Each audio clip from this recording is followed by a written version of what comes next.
La reproduction est un caractère primordial chez tous les êtres vivants. Après avoir étudié certains caractères en première année, la respiration chez les êtres vivants, ainsi que la nutrition chez les êtres vivants, aussi pour le palier en deuxième année, vous avez étudié la reproduction chez les végétaux et la reproduction chez les animaux. Maintenant, on va essayer d'étudier la reproduction chez l'homme. Qu'est-ce que la reproduction? Tout d'abord, la reproduction chez l'homme constitue une fonction essentielle qui permet la conservation et la pérennité de l'espèce. Actuellement, les parents choisissent le moment favorable pour avoir un enfant. Ceci grâce au progrès de connaissances concernant l'organisation et la fonction de l'appareil génital, aussi chez l'homme que chez la femme. Les questions qu'on peut poser durant dans ce cours, c'est quelles sont les transformations qui surviennent à la puberté? Comment les gamètes sont-ils produits? Comment s'effectue la fécondation chez l'homme? Quelles sont les étapes de développement de l'embryon? Comment s'effectue l'accouchement? Quel est l'intérêt de l'allaitement naturel? Ainsi, comment peut-on gérer la reproduction? On va commencer notre partie par les organes reproducteurs et leurs fonctions. Les organes reproducteurs pour l'homme et pour la femme. On va commencer par les appareils, l'appareil reproducteur masculin, c'est-à-dire l'appareil reproducteur chez l'homme. L'appareil reproducteur chez l'homme est constitué par un certain nombre d'organes. Par exemple, au niveau des pénis, on a la glande, on a des testicules, on a l'urètre, un os pubien, la vessie, on peut dire la vessie, mais la vessie c'est au niveau de l'appareil urinaire. On a l'épididyme qui se trouve au niveau des testicules, un conduit déférent, les glandes bulbo-urétrales, une prostate et les vésicules séminaires. Tous ces constituants constituent l'organe génital mâle qui généralement se trouve à l'extérieur. Pour l'organe génital femelle, elle est constituée par un certain nombre, elle est interne, elle est constituée par une cavité utérine, la muqueuse, on va voir ce qui arrive au niveau de la muqueuse durant les phases, le cycle de menstruation. On a la paroi de l'utérus, on a le col de l'utérus, le vagin, la trempe de Fallope, un ovaire et aussi le pavillon. On va essayer de faire une comparaison entre l'appareil reproducteur mâle et femelle. Pour la femme, l'emplacement de l'appareil génital se trouve à l'intérieur, c'est-à-dire caché, tandis que chez l'homme, elle est externe. Les glandes génitales sont sous forme d'ovaires chez la femme et des testicules chez l'homme. Chez la femme, il n'existe pas de glandes annexes, tandis que chez l'homme, il y a les vésicules séminales, il y a la prostate et les glandes de Cooper. Les voies génitales sont la trompe, l'épididyme chez l'homme, la trompe chez la femme, l'épididyme chez l'homme, le spermioducte et l'urètre chez l'homme. L'organe de l'accouplement, c'est un vagin chez la femme et le pénis chez la femme. L'organe de la gestation, c'est-à-dire où il y a développement de l'embryon après une fécondation, c'est l'utérus, tandis que l'homme il ne possède pas d'organe génitaux. Quels sont, on va voir maintenant, l'âge durant lequel apparaissent, devient pubère, c'est-à-dire devient capable de reproduire. C'est pour cela qu'on va faire une comparaison sous forme d'un tableau, entre l'homme et la femme. C'est-à-dire le sexe masculin et le sexe féminin. Les caractères de la puberté apparaître chez le garçon entre l'âge de 12 à 15 ans, tandis que chez une fille, elle est entre 11 et 14 ans. Il y a un certain nombre de facteurs qui peuvent agir sur l'apparition sur la puberté. Par exemple, le type de l'aliment, les climats, et ça diffère d'une personne à un autre. On peut constater qu'il existe deux types de caractères. Il y a les caractères principaux et les caractères principaux primaires et les caractéristiques secondaires. Chez un garçon, les caractéristiques primaires sont l'apparition des premières éjaculations, c'est-à-dire l'émission des spermes, tandis que chez une fille, il se caractérise par l'apparition de la première règle, c'est-à-dire l'écoulement ou bien les menstruations, c'est-à-dire le sang qui coule. Au niveau, les caractères secondaires se caractérisent chez un garçon par accélération de la croissance, c'est-à-dire sa croissance augmente de plus en plus. Il y a le changement de la voix, c'est-à-dire une voix devient de plus en plus haute. Le développement des muscles, l'apparition des poils sous les aisselles, ainsi augmentation de la taille du pénis et des testicules. Chez les filles, il y a élargissement du bassin, développement des seins, croissance des ovaires, c'est-à-dire ces ovaires qui, on va voir leur rôle, une voix aiguë, apparition des poils sous les aisselles. Ce sont les principales manifestations de la puberté chez le sexe masculin et le sexe féminin. Maintenant, on va essayer de savoir les fonctions de chaque organe principal, les fonctions des testicules et des ovaires. On va commencer par l'homme. Les organes reproducteurs fonctionnent à partir de la puberté, c'est-à-dire il devient fonctionnel à partir de la puberté, c'est-à-dire apparaît avant l'apparition des caractères sexuels. Et cela dure jusqu'à sa mort.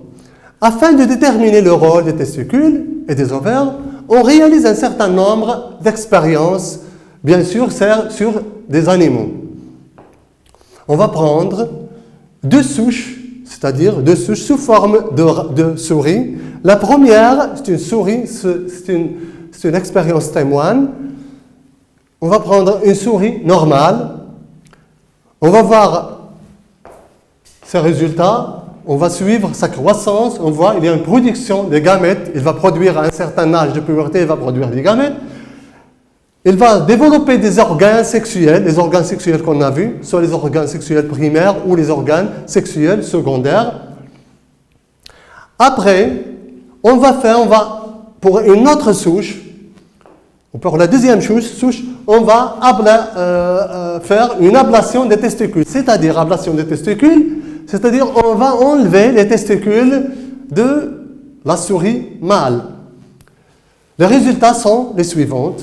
Une stérilité, l'atrophie des organes sexuels, c'est-à-dire l'atrophie, il dégénère, il se rétrécit et la forme devient comme il était avant la puberté. Pour la même souris qu'on a déjà utilisée, on a fait l'ablation de ses testicules, on va lui injecter l'extrait des testicules d'une autre souris adulte, après l'enlèvement de ces testicules. Les résultats sont sous forme, sans citer. on va observer que la stérilité persiste, tandis que le retour des organes sexuels alors est anormal, c'est-à-dire ils vont prendre l'état normal de la puberté. Mais la souris reste stérile, c'est-à-dire elle n'est pas capable de se reproduire, c'est-à-dire de produire des gamètes. Chez la femme, c'est la même chose.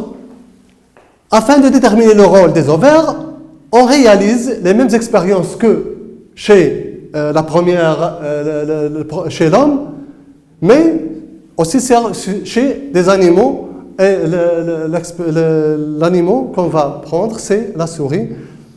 On va prendre une souris témoin sur laquelle est normale, sur laquelle on va observer la production des gamètes, c'est-à-dire les gamètes femelles. Et aussi, on va voir un développement normal des organes sexuels, c'est-à-dire que les caractères sexuels sont normaux. Premièrement, pour une autre souris, on va faire l'ablation des ovaires, c'est-à-dire enlever ces ovaires chez la souris pubaire et adulte. On va observer la stérilité, qu'elle devient stérile, c'est-à-dire incapable de se reproduire. Aussi, on va observer une atrophie des organes sexuels, c'est-à-dire ces organes sexuels vont se rétrécir et ne vont plus apparaître de la taille normale d'une souris pubaire. En deuxième tranche, on va faire une injection de l'extrait des ovaires à une souris adulte après enlèvement des ovaires. Après, les résultats sont sur le tableau. On va observer une stérilité, retour des organes sexuels à leur état normal. La stérilité persiste dans tous les cas, chez l'homme et chez le mâle et comme chez la femelle. Donc on peut conclure que les ovaires sont l'organe principal de la production des ovules chez la femelle et les testicules sont responsables de la production des gamètes mâles, c'est-à-dire des spermatozoïdes chez le mâle. Donc, la conclusion, les testicules sont deux glandes génitales responsables de production des gamètes mâles, qu'on les appelle les spermatozoïdes, production d'une hormone sexuelle, la testostérone, qui est responsable du développement des caractères sexuels secondaires.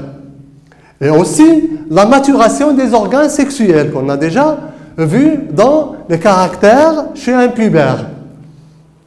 Tandis que les ovaires d'une femelle sont deux glandes génitales responsables de la production des gamètes femelles, qui sont les ovules, la production des hormones sexuelles, qui sont l'oestrogène et la progestérone, qui sont responsables du développement des caractères sexuels et de la maturation des organes sexuels. Donc, on va passer à la structure des testicules ainsi que celui des ovaires. Et donc, comment se présentent ces testicules? Chez un mâle, c'est un schéma d'une coupe au niveau d'un testicule. Il montre qu'il contient à l'extérieur un corps spongieux, à l'intérieur des tubes séminifères. Ces tubes séminifères forment entre un canal de l'épididyme, tandis que, au niveau desquels, on va voir, au niveau desquels, il va se former des spermatozoïdes. La coupe transversale au niveau du testicule montre qu'il contient plusieurs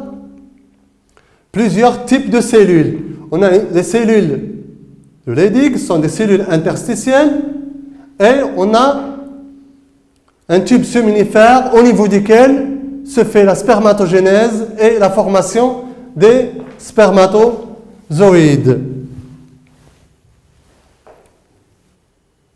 Les testicules sont constitués de tubes séminifères, lieu de production des spermatozoïdes, cellules et des cellules interstitielles ou cellules de Leydig qui produisent la testostérone, c'est-à-dire que la testostérone responsable des caractères sexuels secondaires, c'est chez le pubère. La structure ovarienne de l'ovaire chez une femme est comme ça, une observation microscopique d'une coupe longitudinale de l'ovule, de l'ovaire. Il montre qu'elle contient un certain nombre de structures arrondies qu'on appelle les follicules. Ces follicules sont entourés par des cellules interstitielles, ainsi qu'on voit que ces cellules accroissent. Elles sont de petite taille et se développent le long de l'ovaire. Le long de l'ovaire. Et chaque follicule, on appelle chaque follicule, contient un seul ovule et se développe. Et donc, l'ovaire est constitué de plusieurs follicules de tailles différentes selon le degré de maturation, c'est-à-dire durant la phase, qu'on va voir durant la phase folliculaire, ces follicules grandissent et se développent jusqu'à arriver à maturation. Chaque follicule contient un seul ovule. On va passer maintenant à l'activité cyclique et ovarienne chez la femme. C'est-à-dire une activité ce que se passe au niveau de l'utérus féminine ainsi qu'au niveau de l'ovaire. Chez la femme, les règles ainsi que l'ovulation apparaissent d'une façon périodique, c'est-à-dire rythmique. Ils se répètent à un certain moment. Généralement, la durée habituelle des cycles menstruels est de 28 jours, mais il peut différer d'une femme à une autre selon un certain nombre de facteurs. Il peut être long ou plus bref. Elle n'est pas toujours régulière et se caractérise par des modifications au niveau de l'ovaire et au niveau de l'utérus. On va voir ces modifications, c'est-à-dire on va débuter par les modifications au niveau de l'ovaire, les modifications au niveau de l'ovaire et des modifications au niveau de l'utérus. Donc on a un schéma d'un ovaire en coupe. Ce sont des follicules au cours d'accroissement et de développement, c'est-à-dire pour arriver à la maturation. Cette phase se termine par l'ovulation. On l'appelle une phase folliculaire. Soit l'ovule est fécondé, soit, s'il est fécondé, le corps jaune dégénère, ou l'apparition du corps jaune sur lequel a été formé l'ovule, soit il dégénère. Donc, c'est la phase lutéinique, durant laquelle le corps jaune dégénère. On a la phase sur les follicules en croissance ou en développement. On a une phase folliculaire qui débute, c'est-à-dire par les premières journées jusqu'à l'ovulation qui dure 14 jours, et la phase lutéinique, c'est ce qui arrive au niveau de l'ovaire, le corps jaune, ce qui arrive au niveau de l'ovaire, les modifications. Le cycle ovarien, on peut conclure que le cycle ovarien se divise en deux phases. La phase folliculaire qui se caractérise par le développement du follicule pour arriver à maturité, une phase lutéinique qui se caractérise par l'apparition et l'évolution du corps jaune. Ces deux phases sont séparées par l'ovulation qui se produit le 14e jour. C'est-à-dire l'ovulation, c'est un critère, l'ovulation se fait que ce soit les règles normales de 28 jours ou longues ou courtes, c'est le 14e jour avant la menstruation suivante. Les modifications au niveau de l'utérus, ce qui arrive au niveau de l'utérus. Au niveau de l'utérus, on voit que les premières journées, au niveau de l'utérus, on voit qu'il y a le saignement, c'est-à-dire l'écoulement, c'est-à-dire les règles, et puis au niveau de l'endomètre, il y a un certain nombre de changements jusqu'à le 14e jour où on a une ovulation. Il y a plusieurs modifications qui arrivent, qui surviennent au niveau du col de l'utérus, durant lesquelles il se prépare. L'utérus va se préparer soit pour une nidation, soit pour un autre cycle de menstruation. Au cours du cycle utérin, la muqueuse subit les modifications suivantes. Au début, on a la menstruation. La partie supérieure de la muqueuse se fragmente. Les débits de cette muqueuse sont rejetés dans l'écoulement du sang qui dure 5 à 6 jours. Il y a un écoulement du sang et la déchirure et la rupture des débris de col de l'utérus. Durant la phase menstruelle, ou post-menstruelle, c'est-à-dire du 5e au 14e jour du cycle, on observe un épaississement progressif de la muqueuse. Épaississement progressif de la muqueuse avant l'ovulation. C'est la phase post-menstruelle. Puis, un développement des glandes en tube. Ces glandes en tube commencent à se développer. On voit au niveau de l'utérus que de plus en plus épaisse. Durant la phase prémenstruelle, c'est-à-dire après le 14e jour, jusqu'au 28e jour du cycle, la muqueuse s'épaissit davantage, c'est-à-dire il devient plus épaisse, ainsi que les glandes en tube deviennent de plus en plus longues et plus saigneuses, c'est-à-dire il se prépare pour une nidation. Toutes ces modifications préparent les conditions favorables à la nidation et le développement de l'embryon en cas de fécondation. En absence de fécondation, la menstruation survient et un nouveau cycle ovarien commence. Pour cette partie, on va faire une petite récapitulation, c'est-à-dire depuis l'âge de la puberté apparaissent chez l'homme, il y a plusieurs caractères, il y a plusieurs manifestations. Par exemple, l'apparition.